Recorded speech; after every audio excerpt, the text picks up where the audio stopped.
ในวันนี้ก็ถึงมาวันที่2ก็ที่ได้มาบรรยายธรรมะเพื่อการปฏิบัติที่ศาสนาพุทธเจ้าเข้ามาว่าได้อยู่2,569 พรรษา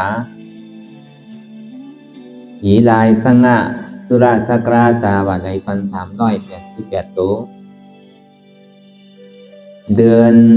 7ขึ้นมาว่าได้อยู่13 ค่ำเขมันตะข่าวไหมมีขี้วันที่29เดือนเอเปิลปี2526ในปางสร้างคือกรรมอนัตตาวิปัสสนาภาวนาหารยอดทำอนัตตาปอกคำทน2ที่วัดพระธาตุสอมหนักวันแจ่มวันดอมเมืองลัง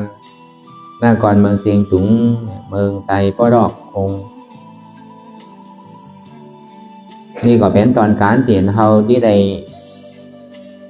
สร้างตือปฏิวัติกรรมอย่างตั้งเข้าสู่พระนิพพานก็เป็นระยะเวลา2 ชั่วโมงเอาตั้งแต่8 โมงไปขึ้นนี่หอดถึง10 โมงนี่ก็เป็นข้าวยาม2 ชั่วโมงแจ่มๆเขาก็ที่ได้อ่อนกันเปิดพระตูนิพพานแล้วก็ปิดพระตูอัปยภูมิทั้ง4เพราะฉะนั้นนี่ก็อ่อนตังสุดนี้ก็เรานั่งขาไก่กุดขาขวาทับต่างขาซ้ายก่อนได้ใส่ก็ขาซ้ายทับต่างขาขวานี่ก่อนได้มือ2 ขอนต่างไว้เหนือตาเฮาบ่ยาวก็ไว้ตัวเฮาซื่อๆอย่าพี่เชียงป้อนตีแล้วก็อย่าพี่หย่อนยานป้อนตีเพราะว่าเฮาเคียงป้อนตีนี่ก็มันจังกันจังสันพอเฮาหย่อนยานป้นก็ให้รับให้นอนพอตัวเฮายานก็ใส่เฮาก็ยานตัวเฮาเคียงก็ใส่เฮาก็เคียงแต่เพราะฉะนั้นอันเบาเคียงเบาหย่อนยานนั่นมันเป็นเสียงต่างสายกลางเสียงต่างสายกลางนั่นเป็นเสียงต่างปัญญาเป็นเสียงต่างปัญญาสัมมาทิฏฐิสัมมาสังกัปปะต่างหันจอบต่างพิจารณาจอบต่างเจียนใจเจียนจาขัดใจจอบก็อย่างนี้ก็คือเฮารับหูเนอเพื่อหูยานปัญญาพิจารณาในตองรู้ในรูปนามในขันธ์ธาตุต่างหากที่มันเปลี่ยนอยู่เหมือนเดี๋ยวนี้เพื่อการอ่อนตังนี่ก็คือเฮารับตาอย่าพี่เปิดอย่าพี่มืนตารับหูเดี๋ยวก็คือรับตาเดี๋ยวก็เปิดใจเนี่ยอันไหนที่มันเปลี่ยนมานั่นนี่ก็คือเฮามาแก้ตัดวางตีใส่อันที่มันหูอยู่นั่นแต่พอเฮารับหูรับตารับตังเสียงเอานี่มันที่เกิดมาติดใส่หูนี่มันที่เกิดขึ้นเปลี่ยนมาอีสังก็อยากเสียงเตียนเฮาอะไรยินอยู่นั่นหูนี่มันมีนาตีตาที่ถอมเสียงเกิดกับมันหูว่าเป็นเสียงดีเสียงดีมากตาเตียนมันตัวนั่นนี่ก็มันตัวเอาหันห่างอันห่างลีและห่างซาเนี่ยมันมีติมากตามีติใสอันเสือกแหลมมันมีติดใสอันดีแซวโน้มเตียนเฮาในโน้มมันนั่นอันหูจักหอมเนี่ยแม้นนั่นมันมีติดใสอันดีกินนั่นนี่ก็มันมีติดใสอันดีหนุ่งดีไวดีเติบนั่นนี่ก็มีติดใสก็เพราะนั้นใจเนี่ยเป็นอันเปิงหลงมันเป็นอันไอ้ใหญ่เปิงหลงมันก็เพราะคือเฮาตัวดีใสเนี่ยมันที่ง่ายคุยกับอ่อนตังเฮายังไปหันเจ็บไปหันทุกข์ย้ำไปปองเสียงเรียงใสอนัตตาจนนั้นก็คือเฮาตัวที่อันล้อมเข้าออกนี่อ่อนตังก่อนใจว่าคือตัวถึงพอสุดผมใส่ตัวกำหนึ่งตัวเก็บตัวข้าวกำหนึ่งพอติดหนาก็หำดีก็มันติดป้อนก็มันจะเป็นสติอ่อนโหไปนั่นเก่ามันมีปัญญาเกิดเพราะฉะนั้นติดลมหนักก็ไม่ได้คุยกับเฮาตัวนี่ก็คือเฮาก็เอายานปัญญาของเฮานั้นพิจารณาไต่ตรองดูว่าใจที่เป็นสัง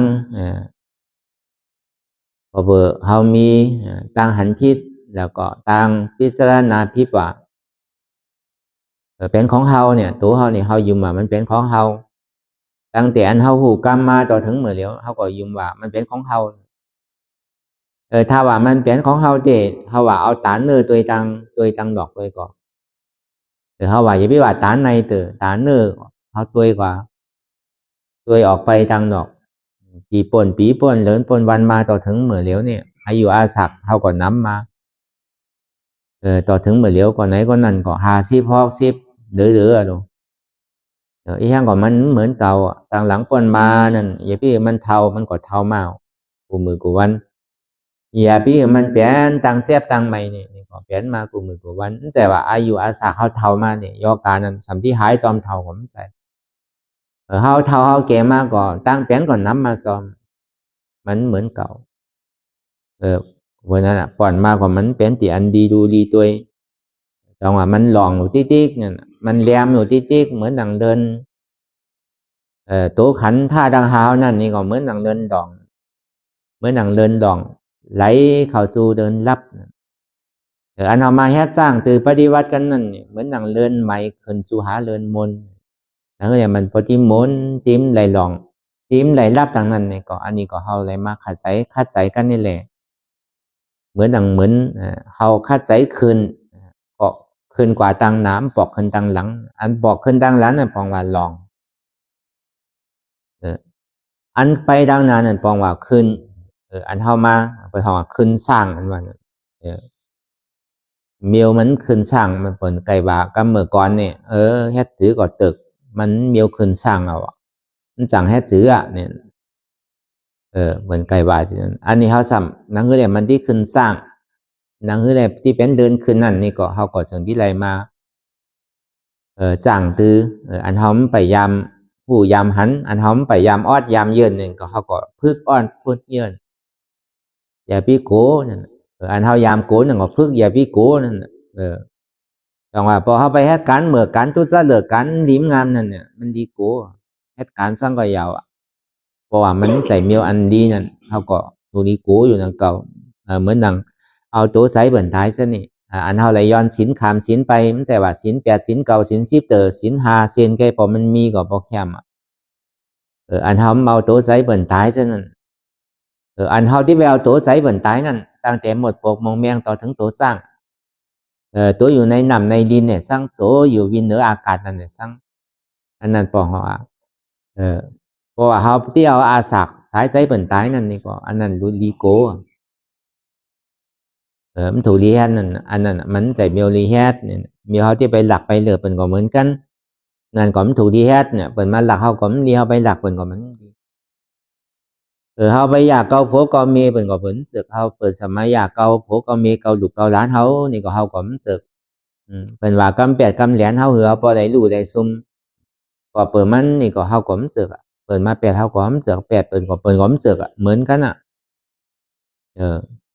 để sang kín đào kínยาจะนี่เลยsangนี่ก็อันนี้ไพ่ก็มันเสืออยู่เฮือนไหนก็พอมันกินจอดกินเจก็เฮือนนั้นทุกขะอยู่วันไหนก็วันนั้นทุกขะอยู่เมืองไหนก็เมืองนั้นทุกขะไพ่ก็มันไข่ไรไพ่ก็มันไข่ทอบไข่ยาเพราะฉะนั้นอันนี้มันเป็นพื้นฐานอันเฮาถูกที่อันเฮาว่าลองตั้งโกเนี่ยพอเป็นมิวนี่ลีโกอยู่ที่ดิมันเป็นการตู้จะเลิกการเมือกการลิ้มงามมันน้อยตู้จะเลิก3บัจีตู้จะเลิก4กายะตู้จะเลิก3เนี่ยเอาตั้งแต่ใช้เจนจาวนเจนจาพิจารณาเบาดีตั้งอูตั้งหลัดตั้งจานนั่นเบาดีการก็ตามตีอันเบาดีเฮาว่าตู้จะเลิกนั่นอันนั้นนี่ลีโกจังว่าอันเฮามาเฮ็ดสร้างตือกรรมตาราวิปัสสนากันนี่ในข่าวต่างปอกไหนปอกนั้น2ชั่วโมง2นาทีนี่มันลีโกโลกคัดใจว่ามันดีโก้มันผมใจที่ฮักที่ปุที่ขาดเขาอยู่ในต้องเขาดังเขาเรือน10เรือนก็ยังเป็นซังอันนี้เอามาหนังตาลายแหละถวายขันธ์ท่าดังหาพุทธเจ้าพระธรรมเจ้าพระสังฆเจ้าเขาถวายคืนยาวในเวลาข่าวยาม2ชั่วโมงกันจะว่าถวายเป็นวันเป็นปราดเป็นเดือนเป็นปีก็มันใส่2ชั่วโมงอันนั้นมันดีโก้เพื่อกาพอมันย้ำไปถึงเวลาเตือนนั้นนี่ก็มันดีการเตือ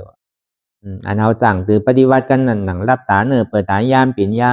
พิจารณาดูในร่างกายของเฮานี่อันไหนที่มันแฝงอยู่มีอยู่นั่นมันใจของเก่าเนี่ยมันก็มันใจว่าที่มีสังน้ำโดยไรหู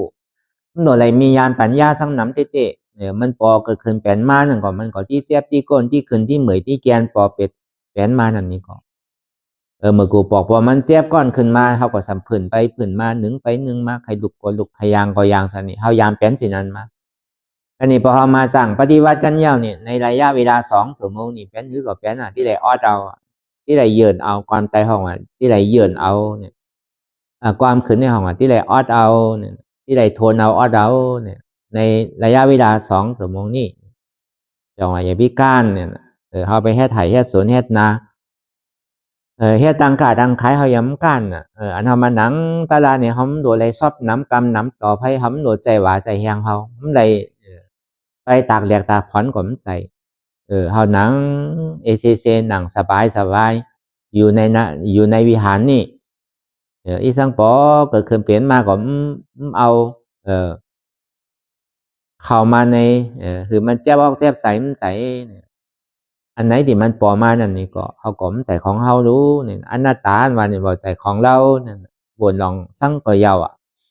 อันที่มันมีเตเป็นเตนั่นมันใส่ของเฮาเนี่ยอันมันมีเตเป็นเตอยู่เหมือนเหลียวนี่อันมันมีแจ๊บมีแสบมีไหมมีแกนอันเนี้ยที่มันแจ๊บแกนอยู่เหมือนเหลียวนี่ก็นี่ก็มันใส่รู้นี่ก็เป็นอนัตตามันใส่เก้ารู้นี่แจ๊บนี่ก็อันนี้เฮาก็รู้เจนจาเลยถ้าใจพิจารณาล้วนนี่จังว่าอย่าพิการมันอย่าพิการเจนจาอย่าพิการบ่นอันไหนที่มันปอเกิดขึ้นแปลนมานั่นนี่ก็เฮารู้ใกล้อันไก่พิจารณาไก่ไต่ตองมันอย่าพี่ปล่อยเห็นมันไปหลอกลายอย่าพี่ปล่อยมันหันหลอกได้ที่มันเปลี่ยนสั่งมีสั่งมันนั่นนี่ก็มันเจ็บเกิดก็อย่าเอาที่พื้นที่หนึ่งมาพื้นยาวก็เลยถวายคือพุทธเจ้าพระธรรมเจ้าพระสังฆเจ้าเยามันใจของเก้ายาวของดูของตานันวันนั่นก็เอาขึ้นยาวในระยะเวลา2 ชั่วโมงนี่อันนี้สิ่งที่กึ่งตานอันเท่าไรไวอะไรรู้เตะมันจะว่ารู้ต่อโจสุดปันก็มันใจอย่าพิคานบ่เจนจาอย่าพิคานขัดใสอย่าพิคานพิจารณาอย่าพิลืมเนี่ยอันเฮามาเฮ็ดการอยู่เหมือนเหลียวนี่มันใจว่าเฮ็ดเปิดใจเฮ็ดเปิดเข้าเปิดก็มันสั่งปันเฮาก็มันสั่งปันเปิดให้เฮ็ดก็มันได้ให้ไข่ก็มันยาให้กินก็หัวมันที่อิ่มเนี่ยการดีการอันแมทการอันเฮาที่ได้มาเฮ็ดจ้างตือกรรมปฏิวัติกันนี่เพิ่นฮ้องว่ามันเป็นการกู้โซที่อันมันแมทนาหรือเพิ่นมันจะว่าเป็นการกู้สู่อันจันต่ำว่ามันเป็นกู้สู่อันจันสูงเพราะฉะนั้นนี่ก็อย่าพี่คือเฮาลืมอันเฮาเฮ็ดอยู่มาแล้วเนี่ยอย่าก็อย่าพี่เถิงโดยเฮ็ดสั่งก็โดยเฮ็ดไวๆนั่นอย่าพี่ไปขิงไปข้าวไปยามสั่งเนี่ยเพราะฉะนั้นที่อันเฮาได้มาปฏิวัตินี่ก็คือก็เข้าใจตัวมันจังเฮ็ดซื้อนี่ก็เฮาก็วนตั้งหลังป้อนมานั่นเมื่ออ่อนตั้งนี่เขาก็หนุ่มอยู่เดี๋ยวนี้สั่งก็เหมือนเก่าเท่ามากูมือกูวันอายุอาสาก่อนน้ำมาดิกปีหนึ่งยาวป่อนปีหนึ่งออกกรรมหนึ่งก็ประมาณถึงทางยาวนี่เหมือนเฮามาเปิดปฏิวัติกันนั่นนี่ก็เมื่อปีกายน่ะป่อนมาปลายปีหนึ่งปอกทน2อารมณ์นี่ไวว่าไวปีหนึ่งก็พอป่อนไม้เอาน่ะแต่เพราะฉะนั้นเวลาขายามเนี่ยมันไวนะอันไหนหอมไปไรเฮ็ดก็เฮาโลกคัดใส่เฮ็ดคือไรเหมือนเฮาไรดูไรตานเหยานั่นคือไรมันสำที่ลีเหลือเสียอันดูนตานนั่นนี่ก็เฮาก็ที่ไรมีศีลเนี่ยที่ไรกำศีลอันมันแม่นเหลือศีลนั่นสำเป็นสร้างเนี่ยพอมีศีลมีธรรมอย่างนี้ที่ไรมีสมาทานอันแม่นเหลือสมาทานนั่นเป็นสร้างเป็นวิปัสสนาอันมันสุดยอดของหล่องการดีดังเสียงเนี่ยเป็นวิปัสสนาอันว่าเฮาเฮ็ดสั่งก็คือมันพอถึงจิตถึงยอดนั่นน่ะเหมือนเฮ็ดถาดก็คือบ่ได้ต่างที่นั่นน่ะเฮ็ดวิหารก็คือบ่ได้ต่างที่นั่นน่ะผมถึงที่ต่างทีมถึงที่จิตที่ยอดมันก็มันเป็นที่อันเย้าเพราะฉะนั้นการเอาให้การตั้งดีนั่นนี่ก็เหมือนกันพอมันถึงที่วิปัสสนาถึงที่เส้นต่างเปิดเส้นต่างนิพพานแล้วก็พิกพัตถุอัปยภูมิต่าง4เนี่ยเฮามันสั่งย้อนสั่งขอได้ย้อนก็มันได้ขอก็มันได้ซื้อเอาก็มันได้ปลอมเฮ็ดเอาเพราะฉะนั้นเฮามีตื่นมีอารางเยาอันเฮาที่มีตัวมีใสมีขันธ์ธาตุต่างหากเนี่ยอันนี้เป็นอารางเฮา มันแต่ว่าหลูมีเงินมีคำอ่านโหปาโหเยงโหหมื่นแสนใจเนี่ยพอเขามีขันธ์ท่าดังหานี่ก็ห้องเป็นอารางของเขาอย่างหนังหือเลยเขาติ้มซุมหนังหือเลยเขาตีที่ไหลอารางหรือเสียนั่นนี่ก็เขาก็ที่ไหลนำแมดก็เขาดูคัดใจเอานั่นน่ะเนาะเหมือนเขาจ้างตือปฏิวัติกันอยู่นี่ในมือปอกป่นมานั่นเขาก็ยามแฮดยามจ้างตือกำมา1 ชั่วโมง 2 ชั่วโมงก็เขาไปยามแฮดเนี่ยพอเขามาแฮดเขาสำแฮดไรอยู่นี่ก็ปองเป็นนำแมดเขาเขาซุ่มอารางก็ไรนำแมดก็ไรนี่อันเขามีก็มันที่ก่อยๆทรายแตนไปลอยนี่เก่าก็ติ้มมีนี่ใหม่ก็ติ้มแฮดแทงยาวนี่เก่าอันว่านะอากูโซเก่าเตียนเขายามแฮดไว้นั่นก็อย่าพี่เอามาวนเจนจาอย่าพี่เอามาหลัดมาแฮดว่ะการสร้างก็ยาวอันเขาไรแฮดพี่แฮดเปิ่งไปยาวสิติมันเอาขึ้นไรยาวนี่ก็ลองเตียนเขาเจนจานั่นก็เหมือนกันเขาพอดีเอามาวนอยู่ในตัวในสายเขาลองอากูโซตังมัวตังเสียงคำนี้อากูโซการเตียนน้ำดีย้ำไปย้ำเจนจาเตอย้ำไปย้ำหลัดย้ำไปย้ำแฮดเตอนั่นนี่ก็อย่าพี่คาดใจเจนจาคาดใจหลัดอย่าพี่คาดใจแฮดว่ะการนั้นดีนั่นนี่ก็อย่าพี่แฮดนั่นฟังว่าสินะก็ในการเรียนไหมนั่นเขาไปย้ำเจนจามไปย้ำหลัดไปย้ำแฮดนั่นก็คาดใจเจนจาคืออะไรคาดใจคืออะไรคาดใจคือหลัดอะไรคาดใจคือแฮดอะไรว่ะเพราะว่าการตั้งดีการกู้โซเตียนเขาไปย้ำแฮดที่ป่องเป็นเหมือนเลี้ยวการวิปัสสนาเหมือนเลี้ยวเนี่ยเขาไปย้ำแฮด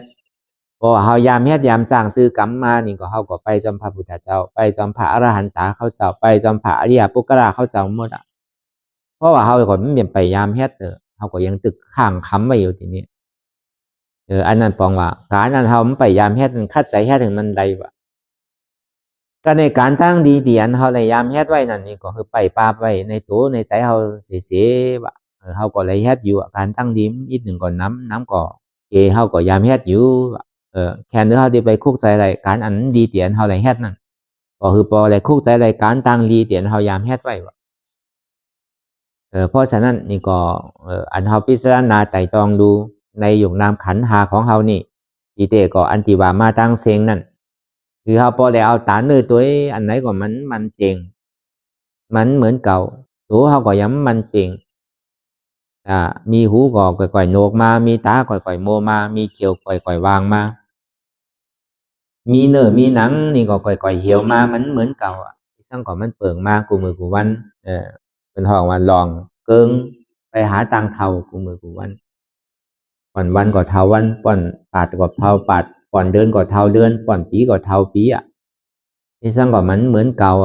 มันเท่าแต่มันที่หนุ่มมาก็มันใจเนี่ยเท่ามากก็อีทั้งก็เปิ่งไปเสียงอันนี้เขาตาเนื้อตัวก็ดีเจมันแต่ของกูเตะตรงนี้เพราะว่ามันเป็นของกูวันหนึ่งเป็นของเก้าวันหนึ่งมันถูกดีเท่ามันถูกดีเปลี่ยนถูกดีตายก็เปิดว่ามันแต่ของเก้าเตะตรงนี้มันจังไปอุปเปิงไรมันเป็นอันนี้สังว่ามันเตียงเตรูคือเขาพอเกิดความสลดสังเวชเกิดสังเวกาตราเนี่ยเขาความสลดสังเวชยิ้มเบอร์จานลองตั้งตาที่เกิดเท่าเป็นตายแทงพอเขาบอกยิ้มเบอร์จานอันเท่าไรมาเกิดเท่าเป็นตายนั่นนี่ก็เขาก็ที่เกิดสังเวกะเกิดห้องพยายานเนี่ยนะหันเพหันภัยลองตั้งเกิดตั้งเท่านี่เป็นทุกข์มันไข่เกิดไข่เท่าทั้งเดียวเพราะว่ามันมีแห้งอันเดียวนี่ก็ลองตั้งเตียนเท่าที่คาดใจไปดังนั้นนี่ก็เป็นอันง่ายพอเขามีความสลดสังเวชอันนี้ภาวะตาเนื้อก็นี่พอตาในตัวตังในเฮานั่นนี่ก็เหมือนกันตัวเฮาจ่องมันเป็นของเฮาเตะขาเฮาจ่องเป็นของเฮาเตะตั้งแต่มาเตะปฏิสันที่ในตองเมก็ย้ำไปมีหัวมีขามีมือถึงเป็นเดือดก่อนหนึ่งเลยถึงมาเดือน2-3 เดือนมานี่ก็พูดออกหัวพูดออกมือพูดออกขามาตั้งแต่มาพระธรรมะโหตีมันก็ย้ำไปมีสังเตอโหผมไปมีขามไปมีมือไปมีตอนนี้พอถึงเมื่อตายไปก็หายหมดดังเก่ามีสังเตพอหนังออกก็เป็นเนื้อพอเนื้อออกเป็นเอ็นพอเอ็นออกเป็นลูกพอเผาลูกแปดก่อนมันก็เป็นเทาไปมดเป็นเทาทานไปเพิ่มมดเป็นเต่าไปมดมันมีสังเตก็ข้อที่หนึ่งนี่ก็ใครเขาว่าตัวเขานี่ก็มันใจของเขาเป็นอนัตตาบ่ใจขาเขาใจมือเขาตัวเขาเพราะว่ามันเป็นขาเขาตัวเขาเตะเป็นหูเป็นตาเขาเตะนี่ก็เย่พี่มันหนกเย่พี่มันโมเย่พี่มันบางเย่พี่มันเหี่ยว มันอย่าพี่มันเจี๊ยบก้อนขึ้นมือแกนเนี่ยก็เปิดมันใจของเขาเนี่ยมันไข่เป็นหรือก็เป็นไปตามที่มันไข่เป็นนั่นติ๊กจังหวัดที่เตก็ใครเขาว่าตัวนี่ก็บ่ใจของเราอนัตตาเหมือนเราพิจารณาดูในร่างกายของเขานี่จังหวะอันมันหันง่ายหรือเปิดนันตีอันล้อมถอยใจเขาออกอย่าพี่ว่าต่างเสือต่างหลองพอหอมไปยุ่มนี่ก็คือเขาวังคับอุปเปิงตัวตีลมถอยใจเขาออกนั่นเขาเย่าอย่าพี่หือมันออกเย่าอย่าพี่หือมันเขาปองเย่าอย่าพี่หือมันเบียบเย่าอย่าพี่หือมันปองเพราะว่ามันเป็นของเขาเตะมันยังไม่เฮ็ดไรน่ะมันเขาเย่าบอกผมใดน่ะออกเย่ามันเขาขึ้นผมใดเนาะตอนเดี๋ยวมันปองนั่นเบียบผมใดตอนที่มันเบียบวันนั้นนี่ผมปองขึ้นนี่ผมใดปองเหมือนไหนมันเข้าไปเดี๋ยวมันออกขึ้นกว่าหัวมันที่ตายออกเดี๋ยวมันเข้าเดี๋ยวสั่งเข้าเดี๋ยวมันออกเดี๋ยวสั่งปองเดี๋ยวมันเบียบเดี๋ยวสั่งเบียบเดี๋ยวมันปองขึ้นเดี๋ยวสั่งนี่กว่าหัวที่ตายเพราะว่าตายเอากว่าหัวมันถึงที่เกิดเพราะว่ายังตึกที่มีเกิดมีตายอยู่ก่อนป้อนอะไรตุกขานวันซึ่งที่ตุกขาที่ไรมีน้ำหมุนน้ำตาที่ไรมีเลือดตอกอยู่เป็นน้ำหูน้ำตาน้ำเหลือเสน้ำเมหลงหาเมน้ำเหลือเสน้ำมหาสมุทรสีเมก่อนเนี่ยน้ำหูน้ำตาเขาไรให้ไรห้องเนี่ยอันเปิดที่ได้เอาผ่ามีเถอคอเขานั่นสำน้ำเหลือนั่นทางมาเกาอันเปิดที่ได้เถอคอเขาเลยเลือดคอเขาตอกเป็นอาหารของเปิดนั่นพอไปเกิดเป็นเป็ดเป็นไก่ซะนี่เป็นหมูซะนี่เป็นกวางเป็นพานเป็นโบเป็นก้ายสนิทวันที่ได้เธอคอเขานั่นพอเมื่อกูบอกเนี่ยเป็นเลี้ยงวัวเลี้ยงก้ายเนี่ยเป็นเอาแห่ไทยแห่สนแห่นาเนาะเอาขี้หล่อเวลาเหมือนเลี้ยวมันใส่เป็นเลี้ยงวัวเลี้ยงก้ายเนี่ยเป็นเอากินเนี่ยนะเหมือนเลี้ยวเพราะฉะนั้นเขาที่ไรตายย้อนนั่นเนี่ยมันจังหลาดมันเอามันน้ำหนาวก็เขาย้ำป้อนไรก็เขาที่ไรเป็นสังกัดเปลี่ยนไปที่ก็ที่เป็นคอนเนี่ยมันหยาบมันเป็นอันหยาบเตะเพราะฉะนั้นการเจตเท่ามาเกิดเป็นข้อนั้นประเสริฐที่สุดตาที่เฮ็ดการภาวนาการตาที่ไปนิพพานนั่นนี่ก็อันเป็นข้อนี่เฮ็ดง่ายแล้วมันประเสริฐพอเป็นต่างเสือต่างหลองนี่มันประเสริฐเหมือนหนังเป็นมนุษย์ซาเป็นคอนเพราะฉะนั้นตีว่ามานั่นนี่ก็ไขหัวตัวนี่ก็ปัจจัยของเขามันเป็นอนัตตาในปาลีห้องว่ารูปขันธาอนัตตาตัวนี่ปัจจัยของเราเป็นอนัตตาสองมาเนี่ยใส่ที่มันเจนจาไปกาวากาเป็นพ่งผิวไปต่างหน้าต่างหลังพ่งซานไปต่างหลังเนี่ยสั่งต่างหน้านั่นเนี่ยสั่งเขาที่ไปวางคับมันไปจี้สั่งมันก็ไม่ได้ใจเนี่ยมันเป็นธรรมดาของใจโดยการจี้สั่งไรเสียต้าก็คือเขาหูหันตันซอมตีใจมันเปลี่ยนอยู่เหมือนเดี๋ยวนี้ใจเนี่ยมันตึกเจนจาต่างหลังอยู่เนาะนั่นก็ใจเนี่ยมันตึกเจนจากว่าไปดังนาวเนาะเหมือนเดี๋ยวนี้ใจก็มันบ้วนสั่งเนาะต่างหลังป้อนมาเนี่ยก็มดสุดเสียงไปแล้วเมาขึ้นใดเหมือนอย่างคนที่มันตายไปแล้วก็มันสั่งเอาขึ้นใดมันสั่งปอกขึ้นมาตื่นขึ้นมาเหมือนเก่าไหลเขาไปเซียนซาดังหลังที่มันยาวก็ยาวไปแล้วถูกเดียวมาเขาว่าเขาใส่ถูกเดียวเอามาแจ๊บบอกแจ๊บใส่ถูกเดียวมาเป็นหลองตังตุกขาขันใส่คำนั้นได้เขาที่เอาหลองตังหลังนั้นมาเป็นตังตุกขาผมบนตังหลังสมุนเซียนซาดังนาดังนาที่เป็นหือมีหือนอนี่ก็ไปดังนาเหมือนฝุ่งเหมือนฮือมานั่นที่เป็นสั่งมีสั่งปอมาเขาผมสั่งหูแล้วสั่งล่ามได้ดังนั้นมันก็เปิ่งเหมือนคอนตึกนอนรับอยู่ที่เป็นหือมีหือมาพูดดูดังนั้นอันหันอยู่เนี่ยสำเจนจาอันเจนใจเนี่ยสำหันนี่ที่ปองว่าสั่งอันนี้ก็มันเปิ่งเหมือนนังคอนที่ตาบอดอยู่อันที่เขาหนังรับตาหาอยู่นี่สำหันอันเขาหันอยู่ก็สำพูดสักพิจารณาตัวนี่ก็มันเปิ่งเหมือนนังคอนที่ตาบอดอยู่เพราะก็บ่สร้างใจนี่มันก็มันทิ้งไรมันเจนจาไปกูเจอกูลองกู300,000เปิงเนี่ยเพราะฉะไหนก็เปิดสร้างเนี่ยมันเป็นสิ่งนี้ใจนี่ก็เปิดว่าใจนี่ก็มันแต่ของเขาถ้าว่ามันเป็นของเขาเด็กก็เขาโดนสั่งมันไรก็เปิดมันใจของเขาเนี่ยเขาสั่งมันไรจังหวะใจนี่ก็ว่าใจของเขาเป็นอนัตตาจังหวะทำเนี่ยนะกรรมฐานเนี่ยมันมาดีโตนี่ก็คือเขาตัวโตกรรมฐานนี่มันมาดีใจนี่ก็คือตัวใจ โดยตัวหันในตัวหันเตียนมันมีตัวโดยสายหันในสายหันเตียนมันมีใจสามาหมังขิงหมังข้าวหมังยามนี่ก็เปียเปียหมุนหมุนเซ่อเซ่อยิ้มยิ้มโป๊ะโป๊ะหมังปองหมังขิงก็ดีใจมองใจใจมันดีใจหูใจให้ไข่ห้องไข่ให้หมังปองหมังไหนก็ลีก็โลโลจ้าก็โลโลธรรมดาของดอกล้อการนี่มันโก้หนาทุกขาเนี่ยมันเจิกหนาสุขาน่ะเหมือนหนังนำเนี่ยมันไหลหล่องซ้อมนำ